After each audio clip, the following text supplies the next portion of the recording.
స్థానిక సంస్థల్లో బీసీ రిజర్వేషన్లకు ఏర్పాటైన బీసీ డెడికేషన్ కమిషన్ తెలంగాణ ప్రభుత్వానికి నివేదిక ఇచ్చింది.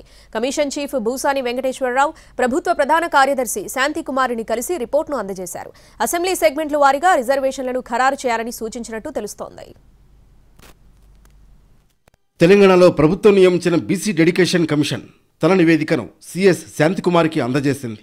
స్థానిక సంస్థల ఎన్నికల్లో రిజర్వేషన్లు కల్పించేందుకు వెనుకబడిన వర్గాల జనాభా లెక్కల సేకరణకు ప్రత్యేకంగా కమిషన్ను ఏర్పాటు చేయాలని హైకోర్టు ఇచ్చిన ఆదేశాలతో గతేడాది నవంబర్లో మాజీ ఐఏఎస్ భూసాని వెంకటేశ్వరరావు నేతృత్వంలో డెడికేషన్ కమిషన్ను నియమించింది ప్రభుత్వం.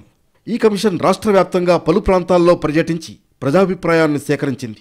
మరోవైపు రాష్ట్ర వ్యాప్తంగా ఎన్యూమరేటర్లు సేకరించిన డేటాను ఆన్లైన్లో ఎంట్రీ చేయడం పూర్తి కాగానే ఆ రిపోర్ట్ను planning department BC dedication commission కు అందజేసింది. ఓఎస్ఎస్ ఫర్టిలిటీలో ఇక్కడ ప్రతి అడుగులో ఎక్స్పీరియన్స్ డాక్టర్స్ ఉంటారు. In the good hands of science. Mummy daddy అవ్వాలంటే ఓఎస్ఎస్ కి కాల్ చేయండి.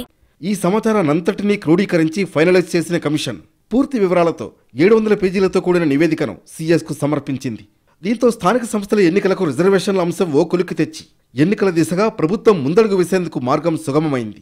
బీసీ డెడికేషన్ కమిషన్ నివేదిక ఆధారంగా గ్రామ వార్డు నుంచి జడ్పీ చైర్మన్ దాకా సెగ్మెంట్ల వారీగా రిజర్వేషన్లను పంచాయతీరాజ్ శాఖ అమలు చేయనుంది. అయితే ఈ నివేదికను సీఎస్ శాంతికుమారి బీసీ సంక్షేమ శాఖకు పంపనున్నారు. కమిషన్ నివేదిక ఆధారంగా రిజర్వేషన్లను ఖరారు చేయనున్నారు ఉన్నతాధికారులు.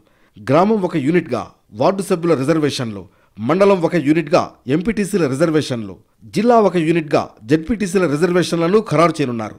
రాష్ట్రాన్ని ఒక యూనిట్గా తీసుకుని జడ్పీ చైర్మన్ రిజర్వేషన్లను పంచాయతీరాజ్ శాఖ ఖరారు చేయనుంది.